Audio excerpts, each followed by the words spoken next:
Welcome back to the deep dive. You know, if you've ever tried mapping out the final prophetic events, you always end up wrestling with Daniel 9.27. What exactly does half of the week mean? Is it a length of time, or is it a precise moment?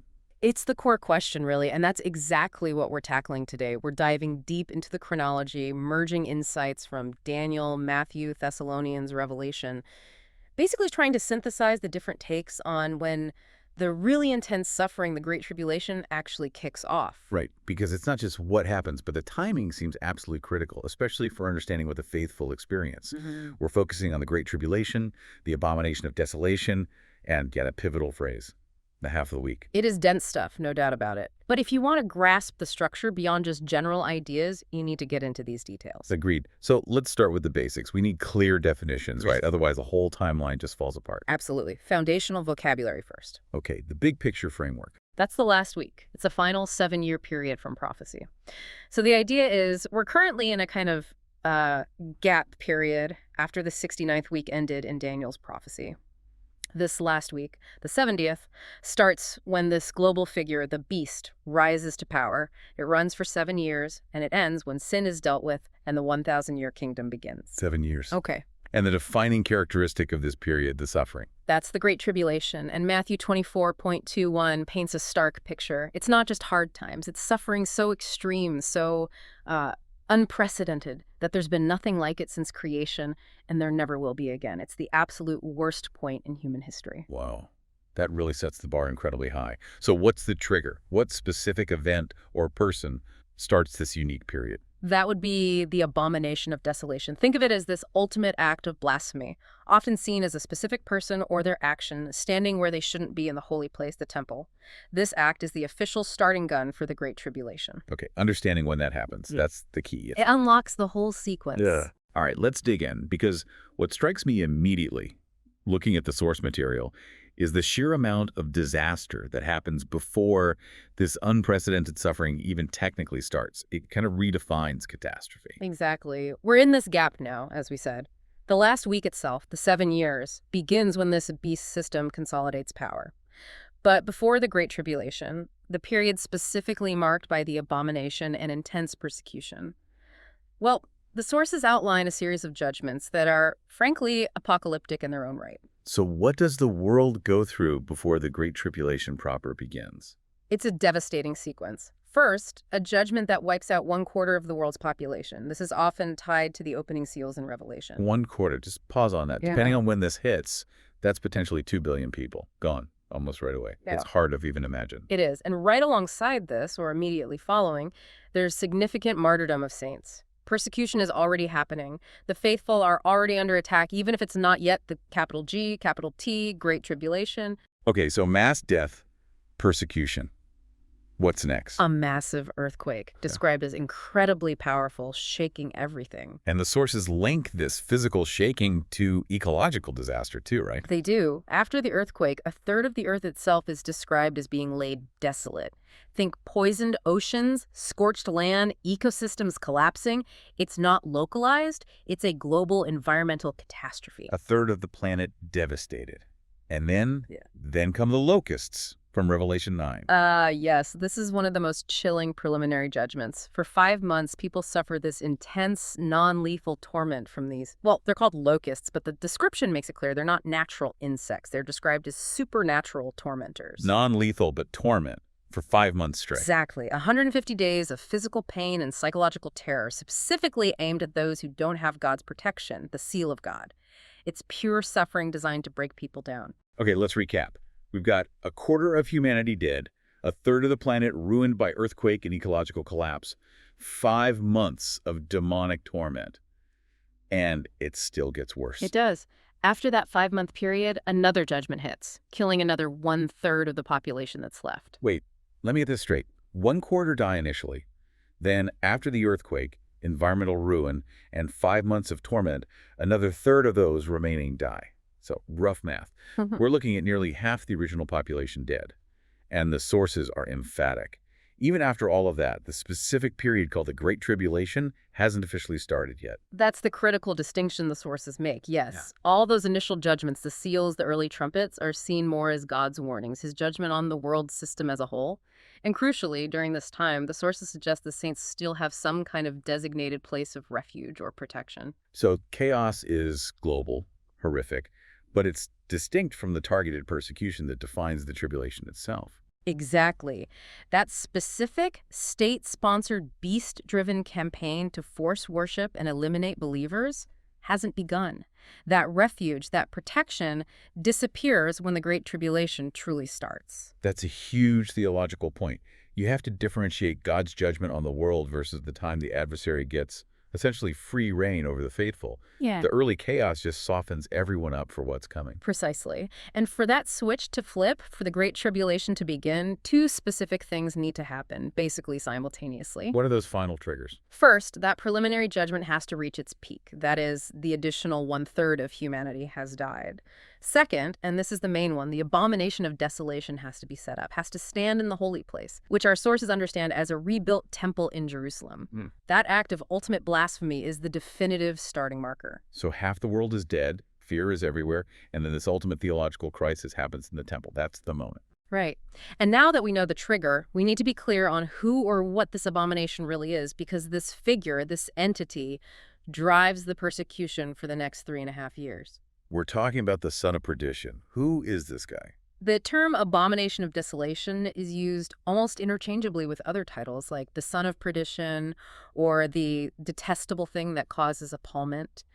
Paul's second letter to the Thessalonians gives us probably the clearest description. Let's pull out the key identifiers from 2 Thessalonians. Okay, Paul says this figure only shows up after a major falling away or a great apostasy, a huge departure from true faith globally. He's the ultimate opponent, the adversary, who lifts himself up above everything that's called God or is worshipped. And the defining action. The defining action, the one that marks the time, is in 2 Thessalonians 2.34. He physically goes into the temple of God and sits down, proclaiming that he himself is God. This public act of self-deification in the most sacred spot is the abomination. That act. The ultimate insult. And that's what officially starts the Great Tribulation clock. And also signals the consolidation of power under the beast, and this figure called the harlot. Exactly. When the abomination stands, this symbolic entity, the harlot of Babylon, representing this corrupt, controlling global religious and economic system, gains total, unchallenged power. And the time frame for this absolute control is fixed in prophecy, isn't it? Everyone agrees on the duration. Yes, it's fixed at 42 months, or 1,260 days, 3.5 prophetic years. And the crucial thing is, during these 42 months, the entire focus of this world system becomes enforcing the worship of the beast. And enforcing means it's not optional, it's the law of the land, globally. Absolutely. Revelation 13 is explicit. The beast is given authority to wage war against the saints and to conquer them. If you refuse to worship the beast during this time, the system is set up to kill you. This isn't sporadic persecution. It's systematic, global extermination of dissenters. That's the Great Tribulation. And the tool for this enforcement, both for compliance and economic control, is the mark of the beast. Right. The mark, 666, becomes essential for basic survival. If you worship the beast, you get the mark. And only with the mark can you buy or sell. Food, water, essentials, everything is tied to compliance. It's the practical way they starve out the resistance or force them into the open to be killed. Now, before we get into the timing debate, we need to clarify which beast gets worshipped. The sources mention 2 distinct figures, right? Yes, this is an important detail. There's the first beast who rises from the sea, usually seen as the political, military power block. This beast receives what seems like a fatal head wound. But then recovers. Miraculously, yes, he recovers. And it's this recovered beast who becomes the object of global worship. People are amazed by his apparent resurrection from death. Okay, so that's beast number 1. What about the second beast, the one from the land? The second beast acts like the first beast's prophet or religious enforcer. His main job is to make the world worship the first beast. He's the one who mandates the creation of an image of the beast, some kind of idol or representation of the recovered first beast. And he commands everyone to worship this image, using his power to execute those who refuse. So the abomination of desolation is essentially the public installation of this recovered first beast's claim to divinity happening in the temple, which then kicks off the 42 months of his enforced worship facilitated by the second beast. That's the sequence. The abomination event triggers the 42-month clock of tribulation persecution. Okay, and this brings us right to the heart of the matter. The exact start date of that 42-month Great Tribulation, and therefore the timing of the rescue, the first resurrection. It all hangs on how you read that phrase in Daniel 9.27, half of the week. Precisely. The last week is 7 years, split into 2 halves, each 42 months long. Does half of the week mean the suffering happens for the duration of that first half, or does the abomination happen at the exact midpoint, triggering the suffering then? The entire eschatological timeline pivots on this. It's a massive difference. Okay, our source material lays out 2 main conflicting interpretations. Let's break them down. Let's start with view 1, which seems to be the one our sources lean towards. This interprets the phrase as meaning a duration. The events happen for or during the half week. Right.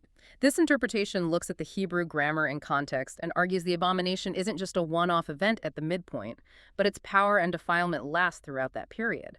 You'll find support for this in translations like the JPS, BBE, ESV, RV.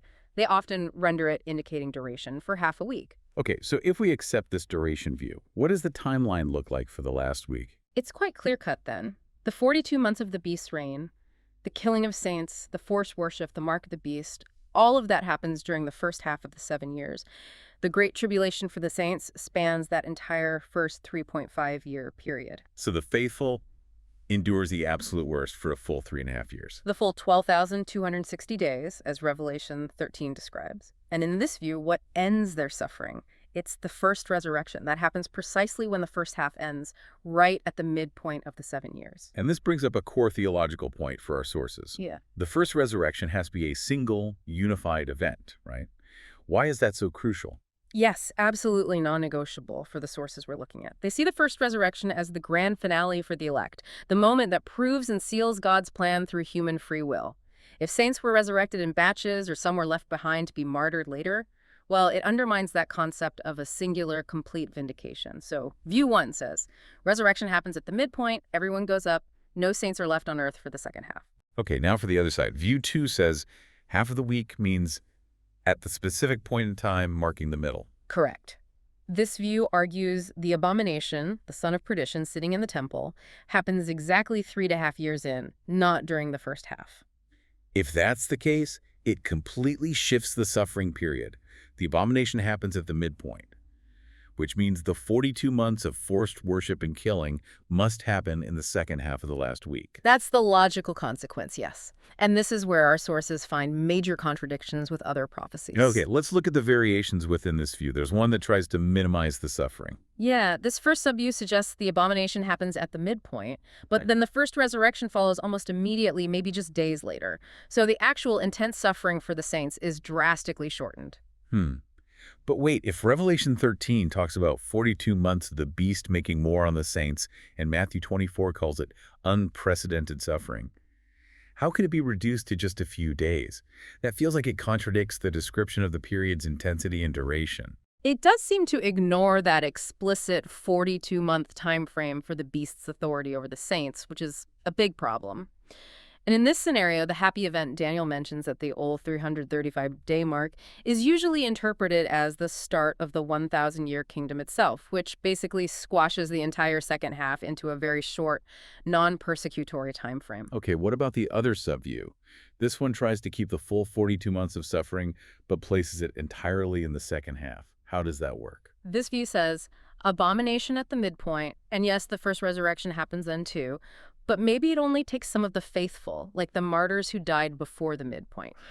So this view requires that some saints are left behind on earth after that initial resurrection at the midpoint. Exactly.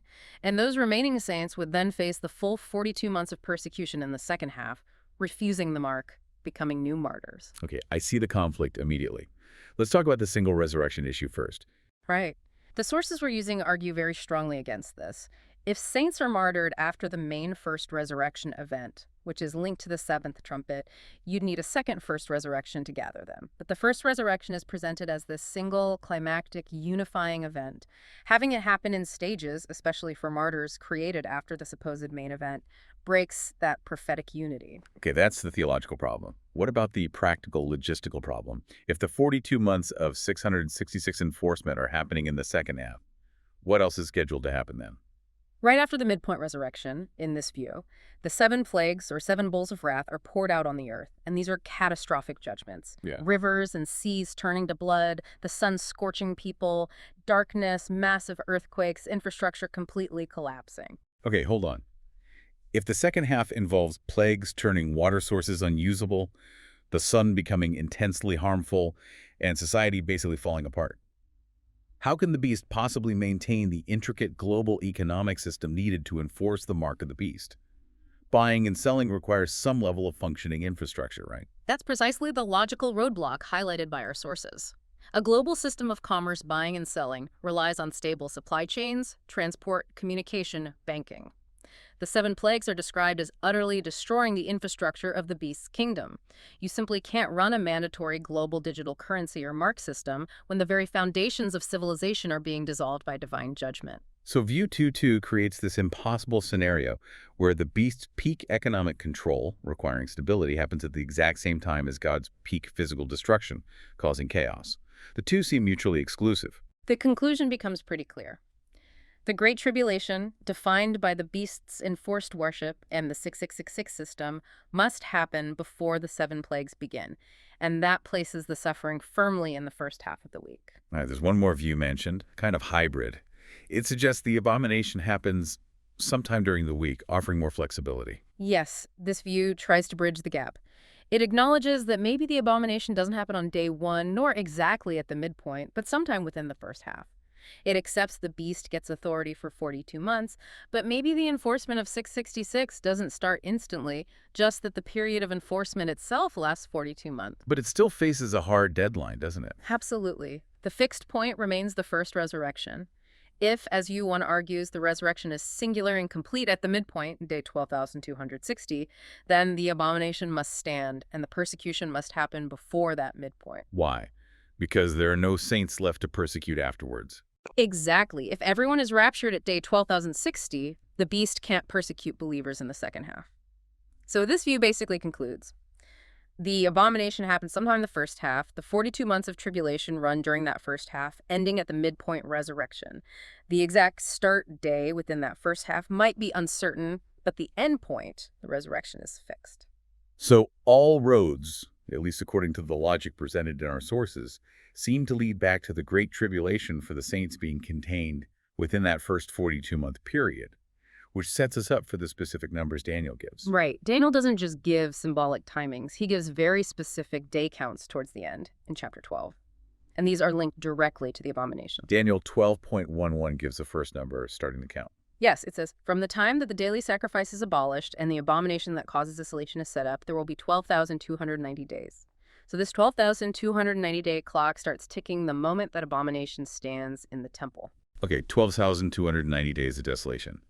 But then the very next verse adds another number, 1,335 days, and links it to a blessing. Blessed is the one who wakes for and reaches the end of the 1,335 days. And the key is understanding how these two numbers relate. Are they sequential? Do you add 1,335 after the 12,090, or do they both start from the same point? Our sources strongly argue against adding them together. Absolutely. If you added them 1,290 plus 3,335, you get 2,625 days. That's significantly longer than the roughly 2,520 days in 7 prophetic years. It just doesn't fit the established time frame of the last week. So they must both be counted from the same starting point, the moment the abomination is set up. Correct. The interpretation favored is that the 1,335 days includes the 12,290 days plus an additional 45 days. So 1,290 plus 45 equals 335. This means 1,335 days after the abomination stands, the special blessed or happy event occurs. That 45-day extension is really significant. It is. And now the debate circles back. What is this happy event at the 1,335-day mark? Again, it seems tied to whether the tribulation is in the first or second half. Exactly. Two main possibilities emerge for what constitutes this blessing. Let's take view A, the first resurrection transformation of martyrs. If reaching the 1,335-day mark means attaining the blessing of the first resurrection, then this timeline fits perfectly with the tribulation happening in the first half. It implies the first half of the week is actually 1,335 days long.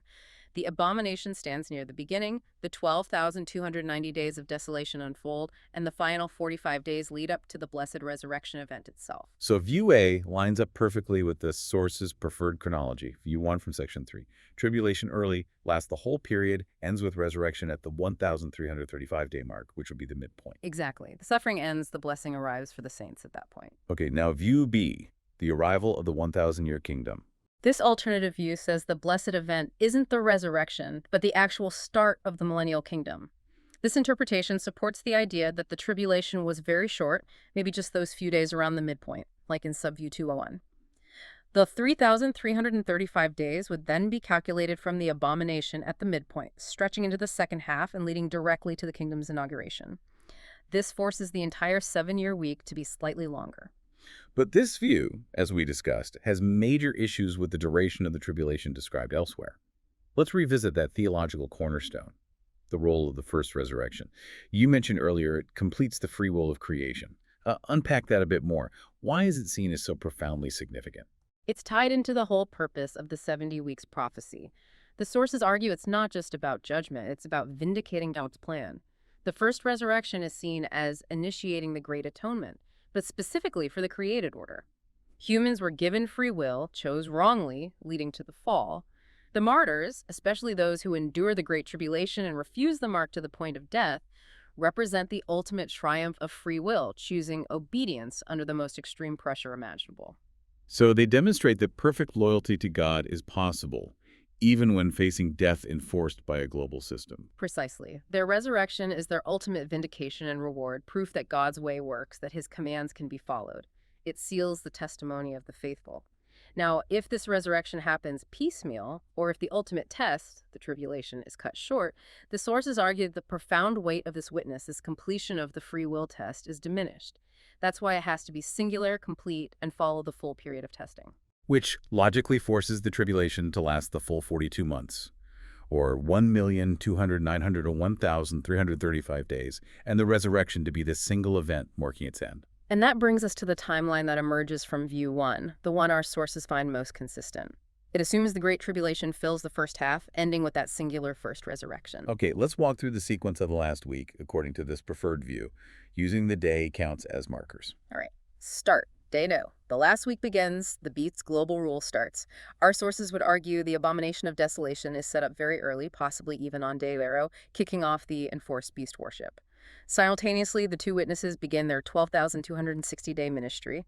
This entire period, from day 0 up to day 1,260, or maybe 1,335, depending on how the numbers fit, is the Great Tribulation for believers. Okay, then we hit the midpoint. Around day 12,260, 42 months, 3.5 years, potentially extending to day 1335. This is the turning point. Right at this midpoint, marked by the 7th trumpet sound, the first resurrection happens. The beast's authority over the saints ends. All the faithful, those martyred during the tribulation, and those saints still alive, are resurrected or transformed and pulled up, raptured. This is the end of the trial, the end of the Great Tribulation for the elect. This is Daniel's blessed event for those who waited. The saints are removed. The persecution phase is over. What happens next on earth? Judgment.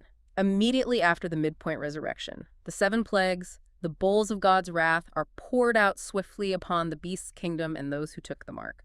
This is rapid-fire judgment. The destruction of the harlot system, the defeat of the beast's armies, and ultimately Satan himself being bound and thrown into the abyss. And it's absolutely vital to understand, these 7 plagues are not part of the Great Tribulation that the saints endure. That's perhaps the strongest argument for view 1. The plagues are God's wrath on the wicked after the righteous have been removed. The Great Tribulation was the beast's wrath on the saints. The timing is sequential, not overlapping. The saints' days of tribulation were cut short by the resurrection, just as promised. The second half is judgment time, not persecution time for believers. And the final outcome of this entire 7-year structure. The end, around day 2,520 or 7 years, possibly slightly longer to accommodate the 1335 count. The 1,000-year kingdom is established. This marks the fulfillment of the 70 weeks prophecy, the end of transgression, the bringing in of everlasting righteousness.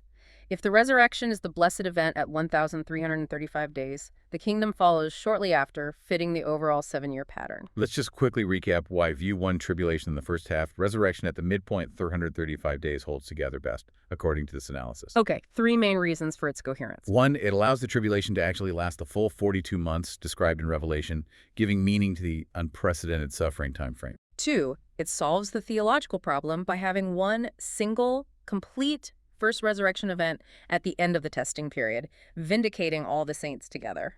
And 3, the crucial logistical point. Yeah. It avoids the impossible scenario of trying to run a global 666 economy during the total chaos and destruction of the 7 plagues. Beast's power first, then God's judgment. And lastly, it gives a powerful meaning to Daniel's 1,335-day promise the blessing reached is the resurrection itself, the ultimate deliverance for those who endured. Wow, that was incredibly detailed. We've navigated the 2 main timelines. For you listening, the quickest way to get your head around this whole debate really comes down to that one phrase: what does half of the week mean? To boil it down, you've got the view where the suffering happens during the first half, ending with the resurrection at the midpoint. That's the view that seems to align best with the duration of persecution and the sequence of judgments. And then the other view, placing the abomination at the midpoint, pushing the suffering into the second half. But that view runs into significant issues with the idea of a single resurrection and the sheer impossibility of enforcing the mark during the plagues. What's really striking, though, is how these precise calculations, 12,260 days, 1,290, 335, 42 months, all fit into that larger 70 weeks prophecy from Daniel. It suggests the end isn't arbitrary. There's a definite structured conclusion. The 1,000-year kingdom is the guaranteed outcome after the judgment. It really is a detailed roadmap, doesn't it? It makes you focus not just on the final destination, but the specific stages leading up to it. Which leads to, I think, a really challenging thought for you, the listener. We've established that the world goes through unimaginable horror, potentially half the population dead, planet-side devastation, months of torment before the Great Tribulation even technically starts. If that intense period is primarily defined by the persecution of the faithful, well, how does knowing that this preceding chaos is just the warm-up act affect how you think about readiness, about vigilance, knowing the ultimate test is still to come after all that? Yeah. The key takeaway isn't just trying to pinpoint the final day, but really understanding the sequence, the signs, the intensity building along the way. A sobering thought to end on.